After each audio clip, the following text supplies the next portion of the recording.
শ্রেষ্ঠ হলো এই কলিযুগ। যে কলিযুগে জীবের ঘরে ঘরে হরিনাম প্রচার, কলির ভগবান করুণাময় আমার গৌর সুন্দর নামাচার্য শিল ঠাকুর হরিদাস নিত্যানন্দ প্রভু, যিনি মার খেয়ে হরিনাম দিয়েছেন কলিজীবের দ্বারে। যে কলিযুগে ভগবান বলেছেন, এবে অস্ত্র না ধরিব প্রাণে কারো না মারিব, হরি নামে প্রেমে জীব করিব উদ্ধার। তাই তো শাস্ত্রে বললেন, অন্যান্য যুগের চেয়ে কলিযুগ শ্রেষ্ঠ যুগ। কলিকে প্রণাম করো। যে কলিতে আমরা জন্ম নিয়েছি, সেই কলিকে মহাজন বৈষ্ণব যারা, তারা প্রণাম জানাচ্ছেন, প্রণামাহ কলিযুগ সর্বযুগ সার। যে কলিযুগে অনায়াসে অতি সহজে ভগবানকে পাওয়া যায়। কি গো মা, আশ্চর্যের বিষয় না? ভগবানকে পেতে গেলে সহজ পদ্ধতি, সহজ পথ এই কলিযুগেই আছে, অন্য যুগে ছিল না। হরি বল। তা এই ঘোর কলিযুগে কলি মহারাজ প্রতিটা মুহূর্ত আমাদেরকে হরিনামে বিঘ্ন ঘটাবে, ধর্মের পথে গেলে বাধা সৃষ্টি করবে। এটা কলির কাজ, এটা তার ডিউটি, সে করবে। আর সেখান থেকে আমাদেরকে আমাদের নিজের জায়গায় ছুটে যেতে হবে, নিজের লক্ষ্যে পৌঁছাতে হবে। কারণ বাবা, সাধুর পাশে যদি শত্রু না থাকে, সাধুর মর্যাদা বাড়বে কি মা? তাহলে সাধুর পাশে শত্রুকেই কলি। কিন্তু যে কলির এত দোষ, যে কলির যুগে কোনো ছেলে মেয়ে বলুন, যেই যদি কোনো ভুল, কোনো পাপ, কোনো অপরাধ করে, আমরা কলির দোষ দিই। কলিযুগ এটা, সেই জন্য এমন অবস্থা। কলির ছেলে বলে এমন অবস্থা, কথায় কথায় কলির দোষ। যে ব্যক্তির বেশি দোষ থাকে মা, তার দেখবেন একটা মহৎ গুণও থাকে। তা কলির এত দোষ তো বাবা, যার কারণে এর একটা মহৎ গুণ আছে। সেই গুণটা কি? অনায়াসে অতি সহজে এই কলির ভগবানকে লাভ করা। তাই গৌর হরি বল। শুধুমাত্র মহামন্ত্র জপ করো, চলতে পথে হাতে করো কর্ম, কিন্তু মুখে হরি নাম করো। না আছে সাধন ভজনে যাগ যজ্ঞ পূজা অর্চনা, কৃত্যে যদ্ধায়তে বিষ্ণু ত্রেতায় যজ্জতে মোক্ষ, দা পরে পরিচর্যং কল তদ্ধেরি সংকীর্তন। আমাদের প্রতিটা মুহূর্ত কীর্তন বলুন, ভাগবত বলুন, যেখানে আস্বাদন করি, সকল বড় বড় মহাজনেদের মুখের একটাই কথা, হরিনাম করো। নাম ছাড়া কলিজীবের নাহি আর ধর্ম, সর্বধর্ম সার নামেই শাস্ত্র মর্ম। তুমি যে পথেই যাও না কেন, যে পথ অবলম্বন করো না কেন, যাকেই আশ্রয় করো না কেন, নাম ছাড়া তোমার মুক্তির আর কোনো রাস্তা নেই। হরিনামকে সার করো। আর হরিনাম করার জন্য স্থান কাল পাত্রের দরকার হয় না। তুমি যেখানে থাকবে, যেমন থাকবে, অপবিত্র পবিত্র বা সর্ববস্তাঙ্গত পিবা, যৎ সারি পুণ্ডরীকাক্ষ সবার অভ্যন্তর সূচি। যখনই তাকে তুমি স্মরণ করবে, তোমার ভিতর বাহির পবিত্র হয়ে উঠবে। সে তুমি যেখানে থাকো সেই স্থান পবিত্র হবে। তুমি যদি তোমার অঙ্গের বসনটা যদি অপবিত্র থাকে, সেটা পবিত্র হয়ে যাবে যখনই তুমি ভগবানকে স্মরণ করবে, নামকে আশ্রয় করবে। তাহলে কত সহজ উপায় দিয়েছেন কলিযুগে কলিহত জীবের জন্য। কলিজীবের যত দোষই থাকুক না কেন, জীব যত পাপই করুক না কেন, হাজারো পাপের পরেও যদি সে নিজের ভুল নিজে বুঝতে পেরে একবার ভগবানের চরণে আত্মসমর্পণ করে মাত্র দুফোঁটা বাড়ি বরিশন করতে পারে, আর কিছু করতে হবে না। ধন ঐশ্বর্য দিয়ে কলিযুগের ভগবানকে পাওয়া যায় না, অর্থ দিয়ে পাওয়া যায় না, পাণ্ডিত্য দিয়ে ভগবানকে পাওয়া যায় না। শাস্ত্রে বললেন, চারিবেদ ষড়দর্শন পড়িয়া যে জন, সে যদি গৌরাঙ্গ নাহি ভজে, বৃথা তার অধ্যয়ন, লোচন বিহীন জন দর্পণে অন্ধে কিবা কাজে। কি হবে দর্পণে অন্ধ ব্যক্তির কাছে? একটা অন্ধ ব্যক্তির কাছে আয়না ধরলে সেই আয়নার কোনো মূল্য হয় না মা, ঠিক তো? তাহলে তোমার মধ্যে যদি পাণ্ডিত্য থাকে, তোমার মধ্যে যদি অনেক জ্ঞান থাকে, শাস্ত্রজ্ঞ হও তুমি, তোমার ভিতরে এই শাস্ত্রের পিছনে পিছনে যদি তোমার ভিতরে অহংকার থেকে যায়, আমি সব জানি, আছে না বর্তমানে দেখবেন কলিযুগ, কলিহত জীব যারা, আমরাই তো কলির জীব। কিছু কিছু মানুষ আছে দেখবেন, তারা একটু ভগবানকে সেবা দিলে নিজেকে পণ্ডিত মনে করে, ভক্ত মনে করে। এটাই আমাদের মূর্খামি,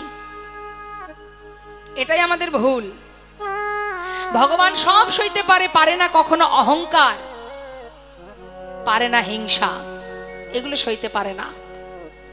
তোমার মধ্যে পাণ্ডিত্য আছে, তোমার অনেক গুণ আছে, তবে তুমি জেনো না, জেনে রাখো একটা কথা, যে এই যে তোমার মধ্যে অনেক পাণ্ডিত্য, অনেক গুণ, এটা তার দেওয়া, তাই তুমি পেয়েছো। সে চাইলে আবার কেড়েও নিতে পারে। বৈষ্ণব মহাজন বললেন, কাতব কান্তা কস্তে পুত্র সংসারায় অতীব বিচিত্র নলিনী জলগত তারালং তদ্বদ অতিশয় চপলা। ইহ জগতে যা কিছু আছে এগুলো আমাদের সবই অসার, অনিত্য, মিথ্যা, এগুলো আমাদের কিচ্ছু নয়। আমার বলতে কি আছে জগতে? কে আমার? যাকে ভালো না বাসলেও সে আমাকে ভালোবাসে, সেই তো আমার। যাকে না ডাকলেও, স্মরণ না করলেও সে সর্বক্ষণ তোমাকে স্মরণ করে। যে সুখে আছে, দুঃখে আছে, ভালোতে মন্দতে সর্বক্ষণ আছে, সেই তো আমার। সে আমার কে? অনাদি আদি গোবিন্দ, আমার গৌর হরি। বিশ্বাস যদি করতে হয়, ভালো যদি বাসতে হয়, তাকে ভালোবাসো। দেখুন কলিহত জীবের দুরবস্থাটা আগে একটু বলি মা। দেখুন কি অবস্থা কলিহত জীবের, মানে আমাদের কি দুরবস্থা। রাম ভক্ত তুলসীদাস কলম দিচ্ছেন, সচ্চ কাহে তোমারে লঠা ঝুঠ জগৎ ভুলায়, गौरस गली गली फिरी सुरा बैठल बिकाय, गाभी को दोहे कुत्ता को पाले बाछुरी रह जाए भूखा, संबंध को अच्छा खिलाए लेकिन तेरा बाप रह जाए भूखा, चोर के छाड़े साधु के बांधे पथिक को लगाए फांसी, हाय रे कलयुग तेरी तमाशा दुख लागे और हासि। घोर कलिजुगे कोनो जीव यदि सत्य कथा बोले, सৎ पथे चले, ताके पदे पदे आघात पेते हय। साधुगुरु वैष्णव के देखले किछु किछु मानुष जारा व्यंग करे, ठाट्टा करे, तिरस्कार करे, এই কলিযুগে তারা তো ভগবানকে চেনেই না, জানেই না। যে জন ভগবানকে ভালোবাসে তাকে দেখলে ব্যঙ্গ করে। কিন্তু সেই সাধুর স্বভাব কি? যে ব্যঙ্গ করে সে কিন্তু প্রতিবাদ না করে তাকে আশীর্বাদ করে, এইভাবে বল। যতবার আমাকে দেখবি ততবার বলবি, বলতে বলতে এক সময় কি হবে? হেলায় বা শ্রদ্ধায় যে বা নাম লয়, ক্রমে ক্রমে কৃষ্ণ ভক্তির হয় উপচয়। কৃষ্ণ গালি দিতে কেউ যদি করে কৃষ্ণ নাম উচ্চারণ, সেই নাম যে হয় তার মুক্তির কারণ। যেভাবেই বলো না কেন, ইচ্ছাই বললে উপকার, অনিচ্ছাই বললে উপকার। আর মহন্তের স্বভাব কি? যারা মহন্ত হয়, যারা প্রকৃত বৈষ্ণব হয়, তারা কখনো কারোর বিরুদ্ধে প্রতিবাদ না করে তারা কি করে? আশীর্বাদ করে। বল, আমার বেশ দেখবি, আমাকে ব্যঙ্গ করতে হলেও তুই মুখে বল, একদিন না একদিন তোর মুক্তির কারণ হয়ে দাঁড়াবে এটা। শাস্ত্রে বললেন, রাম ভক্ত তুলসীদাস কলম দিলেন, সচ্চ কাহে তোমারে লঠা, ঝুঠ জগৎ ভোলায়। জগৎটাকে ছেয়ে রেখেছে ঝুঠ, মিথ্যা, অত্যাচার, অনাচার, ব্যভিচার, জগৎটাকে ছেয়ে রেখেছে। গোরস মানে গরুর দুধ। যারা দুধ বিক্রি করে তারা জীবের ঘরে ঘরে গিয়ে দুধ বিক্রি করে। প্রত্যেকটি জীবের বাড়িতে বাড়িতে তাদের দরজার গোড়ায় গিয়ে দুধ বিক্রি করে। কিন্তু যে ব্যক্তি মদ বিক্রি করে তাকে কি অলিতে গলিতে যেতে হয়? বরং দেখা যায় কি, আপনার বাড়ি থেকে যদি 500 কিলোমিটার দূরে সে থাকে, 50 কিলোমিটার দূরে থাকে, দেখবেন এই সাধারণ কলিহত জীব সেইখানে গিয়ে ভিড় করে সুরা পান করবার জন্য। তাকে দরজার গোড়ায় আসতে হয় না, আমরা ছুটে যাই সেইখানে। এই তো কলিহত জীবের অবস্থা। আরো বললেন, শুধু তাই নয়, কলিযুগে আরো কি দুরবস্থা জানো? गाभी को दोहे कुत्ता को पाले बाछुरी रह जाए भूखा, संबंध को अच्छा खिलाए लेकिन बाप रह जाए भूखा।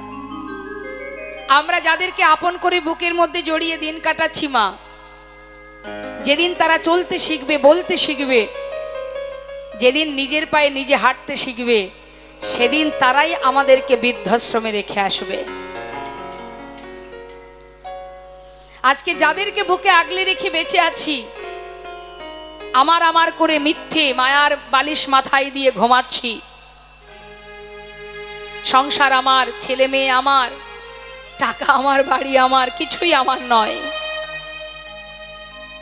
মাত্র দুদিনের জন্য তুমি এইখানে বসবাস করছো, উপভোগ করছো, কিন্তু জেনে রাখো তুমি এর মালিক নও। তাই মহাজন বলছেন, এক ভক্তের কথা একটু বলি বাবা, বিধর্মী কাজী নজরুল ইসলাম, যিনি মালিক তার উদ্দেশ্যে গানটি লিখেছিলেন। আমরা বলি না মা এটা আমার ওটা আমার, না তোমার নয়, তুমি ম্যানেজারি করছো। মালিকের সম্পদ তোমার কাছে যতটুকু আছে সেটাকে দেখাশোনা করার দায়িত্ব তোমার, অর্থাৎ তুমি ম্যানেজার। যখন তখন ম্যানেজার বদলি হতে পারে, তাই তুমি চলে গেলে সেখানে আর একজন এসে বসবে, ম্যানেজার পরিবর্তন হবে, কিন্তু সম্পদ সম্পদের জায়গায় থাকবে। সম্পদের মালিক যিনি, তিনি, তারই সৃষ্টি এই ধরিত্রী, তারই সৃষ্টি এই জীবজগৎ। তাই তো মহাজন কাজী নজরুল ইসলাম তিনি বলছেন, খেলিছ হে বিশ্বলয়ে বিরাট শেষ আনমনে খেলিছ এই বিশ্বলয়ে বিরাট শিশু আনমনে খেলিছ। এই বিশ্বলয়ে বিরাট শিশু আনমনে খেলিছ। জনতা জয়গর। একটি বিশেষ ঘোষণা, এখানে বিকির মা কে আছেন একটু কমিটির সঙ্গে দেখা করুন, বা স্টেজের পাশে চলে আসুন। বিকির মা এখানে কে আছেন? জনতা। হরে কৃষ্ণ। খেলিছ এই বিশ্বলয়ে বিরাট শিশু আনমনে খেলিছ। প্রলয় সৃষ্টি তব পুতুল খেলা, নিরজনে প্রভু নিরজনে খেলিছ। এই বিশ্বলয়ে বিরাট শিশু আনমনে খেলিছ। দেখুন, আমরা যেগুলো নিয়ে দিন কাটাচ্ছি বাবা, সেগুলো তো আমার নয়। যিনি আমাদেরকে খেলাচ্ছেন, আমরা তার কথা মতো খেলছি। তিনি নিরজনে বসে বসে খেলছেন। কোথায় বসে আছেন? নিরজনে। সেটা কোন জায়গা? শূন্যে মহা আকাশে তুমি মগ্ন লীলা বিলাসে। শূন্যে মহা আকাশে তুমি মগ্ন লীলা বিলাসে। শূন্যে মহা আকাশে তুমি মগ্ন লীলা বিলাসে। ভাঙিছ গড়িছ নীতি ক্ষণে ক্ষণে, নিরজনে প্রভু নিরজনে খেলিছ। এই বিশ্বলয়ে বিরাট শিশু আনমনে খেলিছ। হরিব। আমরাও খেলা করি আর ভগবানও খেলছেন, তাহলে তার খেলনাগুলো কি মা? শুনুন কি বলছে। তারকার বিশ্বসী খেলনা তব হে দাসী পড়িয়া আছে রাঙা পায়ের কাছে রাশি রাশি তারকার বিশ্বসী খেলনা তব হে দাসী পড়িয়া আছে রাঙা পায়ের কাছে রাশি রাশি নিত্য তুমি হে উদাস সুখে দুঃখে রবিকার নিত্য তুমি হে উদাস সুখে দুঃখে অবিকার নিত্য তুমি হে উদাস সুখে দুঃখে রবিকার হাসিছ খেলিছ তুমি আপন সনে নিরজনে প্রভু নিরজনে খেলিছ নিতাই গৌর হরি বল হরি বল। বিরাট শিশু আন মনে খেলিছ এ বিশ্বলয়ে বিরাট শিশু আন মনে খেলিছ এই বিশ্বলয়ে বিরাট শিশু আন মনে খেলিছ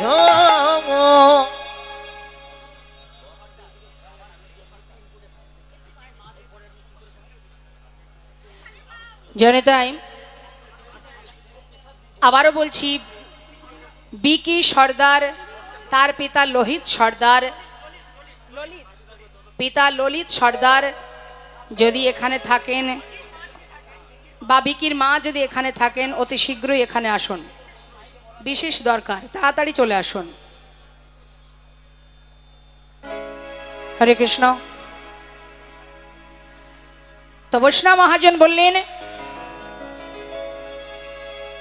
বেদ ও বিদ্যা দুহু কিছু নাহি জানত, সে যদি গৌরাঙ্গ করে সার ঠাকুর নয়নানন্দেতে ভনে সেই তো সকলেই জানে সর্বসিদ্ধি করতলে তার। হরি বল। অর্থাৎ তোমার ভিতরে যদি দীনতা থাকে, তুমি যদি তোমার মধ্যে ভক্তি থাকে, বিদ্যা বুদ্ধি পাণ্ডিত্যের কোনো দরকার নেই, অহংকার দূরীভূত করো। কারণ আমার তো কিছুই নয়, তাহলে আমি অহংকার করব কি নিয়ে? সবই তো তার, তাহলে আমার করণীয় কি? তার চরণে শরণাপন্ন হওয়া, আপন আপন গুরুচরণ আশ্রয় করে।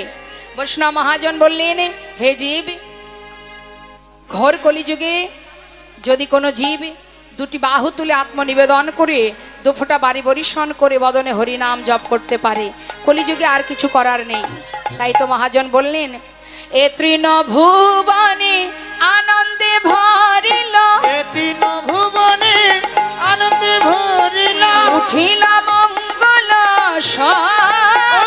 তৃণ ভুবনে আনন্দে ভরিল, উঠিল মঙ্গল কহে প্রেমানন্দে এমন গৌরাঙ্গে, প্রেমানন্দে এমন গৌরাঙ্গে, কহে প্রেমানন্দে এমন গৌরাঙ্গে, প্রেমানন্দে এমন গৌরাঙ্গে, রতি না জনমিল প্রেমানন্দে এমন গৌরাঙ্গে, রতি না জন্মিল আহারতি মতি হলো না গো, রতি মতি হলো না আছে। গো। এখানে একটু কথা আছে বাবা। যে মহাজন পদাবলী লিখেছেন তিনি বলছেন রতিমতি হলো না গো। বলুন দেখি, এই তো ভক্তের সঙ্গে আমাদের পার্থক্য। ভগবানের লীলা নিজে লিখছেন, পদাবলী লিখছেন ভগবানের লীলা দর্শন করে, তিনি বলছেন রতিমতি হলো না। যারা ভগবানকে ভালোবাসে তারা বলবে কি যে ভগবানকে ভালোবাসা হলো না? যে ভগবানকে দিনে 5 বার ভোগ দেয় সে কি বলবে যে ভগবানকে সেবা দেয়া হলো না? বলবে না, তাই না?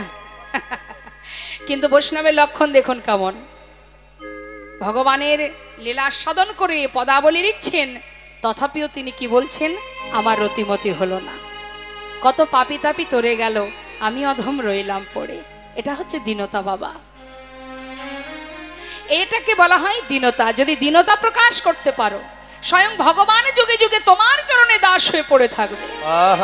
বৃন্দাবনের ব্রজগোপী যারা যারা গোবিন্দকে ভালোবাসতেন, কোনো পাণ্ডিত্য দিয়ে নয়, কোনো অর্থ দিয়ে নয়, যার কারণে বৃন্দাবনের প্রেম ব্রজপ্রেম শ্রেষ্ঠ প্রেম। যে প্রেমে পাগল হয়ে আমার গোবিন্দ স্বয়ং নিজে মথুরাতে বসে বসে চোখের জলে বুক ভাসিয়ে কাঁদতেন ওই ব্রজবাসীর জন্য। তারা তো আলাভোলা গোয়ালিনী ছিল, কি দিয়ে বেঁধেছিল ভগবানকে? ভালোবাসা দিয়ে। তার মধ্যে জ্ঞান বুদ্ধি পাণ্ডিত্য কিছু নয়, শুধু এইটুকুই জানতো, আমি তোমাকে ভালোবাসি, আর কিছু নয়। এটাকে বলা হয় দীনতা। তাই আজ বৈষ্ণব মহাজন কি বলছেন?